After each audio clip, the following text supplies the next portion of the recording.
നിങ്ങൾക്കായി അവതരിപ്പിക്കുന്നത് city tower, city wear and city shoes, Angamaly. Powered by Leotech solar solutions, Mayil food stuffs, Mookkannoor and Cochin Kalabhavan Angamaly franchise. Criminal അഭിഭാഷകൻ advocate BA Aloor അന്തരിച്ചു. വൃക്ക സംബന്ധമായ അസുഖങ്ങളാൽ ചികിത്സയിൽ കഴിയവേ കൊച്ചിയിലെ സ്വകാര്യ ആശുപത്രിയിൽ വെച്ചായിരുന്നു അന്ത്യം. പെരുമ്പാവൂരിലെ ജിഷ വധക്കേസ്, കൊച്ചിയിൽ നടി ആക്രമിക്കപ്പെട്ട കേസ്, പത്തനംതിട്ട ഇലന്തൂർ ഇരട്ട നരബലി കേസ്, ഗോവിന്ദച്ചാമ കേസ് തുടങ്ങി പ്രമാദമായ കേസുകളിലെല്ലാം പ്രതിഭാഗം അഭിഭാഷകനായിരുന്നു. തൃശൂർ എരുമപ്പെട്ടി സ്വദേശിയാണ് ബിജു ആന്റണി ആളൂർ എന്ന BA ആളൂർ.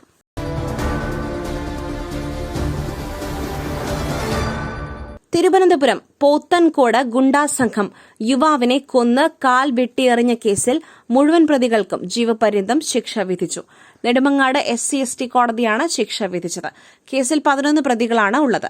9 പ്രതികൾക്കും നിരവധി കേസുകളുണ്ട്. പ്രതികൾക്ക് പരമാവധി ശിക്ഷ നൽകണമെന്നും 1-ാം പ്രതി സുധീഷ്, 3-ാം പ്രതി ഒട്ടകം രാജേഷ് എന്നിവർക്ക് വധശിക്ഷ തന്നെ നൽകണമെന്നുമായിരുന്നു കോടതിയിൽ പ്രോസിക്യൂഷന്റെ വാദം. ഇനിയും നല്ല പാട്ടുകളുണ്ടാകും, കാത്തിരിക്കുകയെന്ന് റാപ്പർ വേടൻ. പുതിയ ആൽബത്തെ പറ്റിയുള്ള മാധ്യമപ്രവർത്തകന്റെ ചോദ്യത്തിന് മറുപടി നൽകുകയായിരുന്നു വേടൻ. പുലിപ്പല്ല് കേസിൽ വേടനെ വീട്ടിലും ലോക്കറ്റ് നിർമ്മിച്ച ജ്വല്ലറിയിലും എത്തിച്ച് പോലീസ് തെളിവെടുപ്പ് നടത്തി. വിവാദങ്ങൾക്കിടെയാണ് വേടന്റെ മോണോലോവ എന്ന ആൽബം റിലീസ് ചെയ്തത്. കഴിഞ്ഞ ദിവസം പുലിപ്പല്ല് കേസിൽ കോടതിയിലേക്ക് കൊണ്ടുപോകുന്നതിനിടെ തന്റെ പുതിയ ആൽബം ഇന്ന് റിലീസ് ചെയ്യുമെന്ന് വേടൻ പറഞ്ഞിരുന്നു.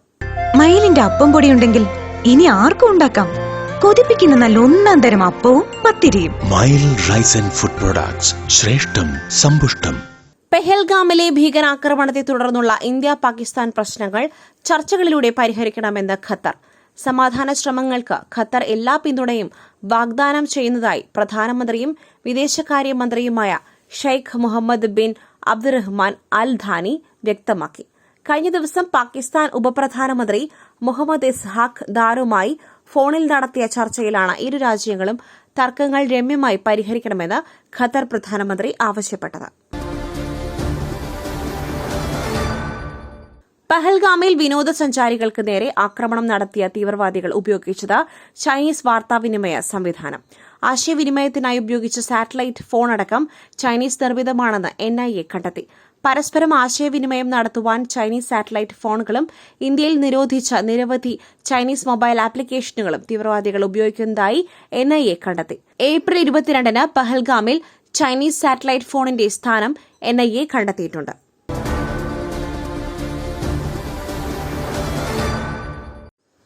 പഹൽഗാം ഭീകരാക്രമണത്തിൽ ഉൾപ്പെട്ട ലഷ്കർ-ഇ-ത്വയ്ബ ഭീകരൻ ഹാഷിം മൂസയെ പിടികൂടുവാൻ സുരക്ഷാ ഏജൻസികളുടെ ഊർജിത ശ്രമം.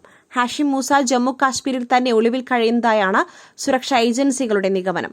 ഹാഷിം മൂസ തെക്കൻ കാശ്മീരിലെ വനങ്ങളിൽ എവിടെയോ ഒളിച്ചിരിക്കുകയാണെന്നും അയാളെ കണ്ടെത്തുവാൻ സമഗ്രമായ ഓപ്പറേഷൻ ആരംഭിച്ചതായും സുരക്ഷാ ഏജൻസികൾ അറിയിച്ചു. ഇയാൾ പാകിസ്ഥാനിലേക്ക് രക്ഷപ്പെടുവാൻ ശ്രമിക്കുന്നതായും റിപ്പോർട്ടുണ്ട്.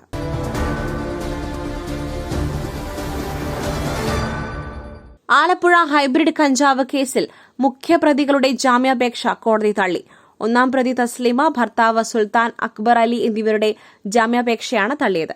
ആലപ്പുഴയിലേക്ക് കൊണ്ടുവന്ന 2 കോടി രൂപയുടെ ഹൈബ്രിഡ് കഞ്ചാവ് ഈ മാസം 1-ാം തീയതിയാണ് എക്സൈസ് പിടികൂടിയത്. കേസിൽ കണ്ണൂർ സ്വദേശി ക്രിസ്റ്റീന എന്ന വിളിപ്പേരുള്ള തസ്ലീമ സുൽത്താന, ഇവരുടെ ഭർത്താവ് സുൽത്താൻ അക്ബർ അലി, മണ്ണാഞ്ചേരി സ്വദേശി ഫിറോസ് എന്നിവരാണ് പിടിയിലായത്. വിഴിഞ്ഞം പോർട്ട് കമ്മീഷനിംഗിന് പ്രധാനമന്ത്രി നരേന്ദ്രമോദി നാളെ കേരളത്തിലെത്തും. പ്രധാനമന്ത്രിയുടെ സന്ദർശനം കണക്കിലെടുത്ത് നാളെയും വെള്ളിയാഴ്ചയും തിരുവനന്തപുരം നഗരത്തിൽ ഗതാഗത നിയന്ത്രണം ഉണ്ടാകും.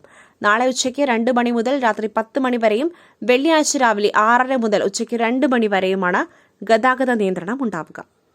മറ്റൊരു വാർത്തയുമായി കണ്ടുമുട്ടുന്നതുവരെ നന്ദി, നമസ്കാരം.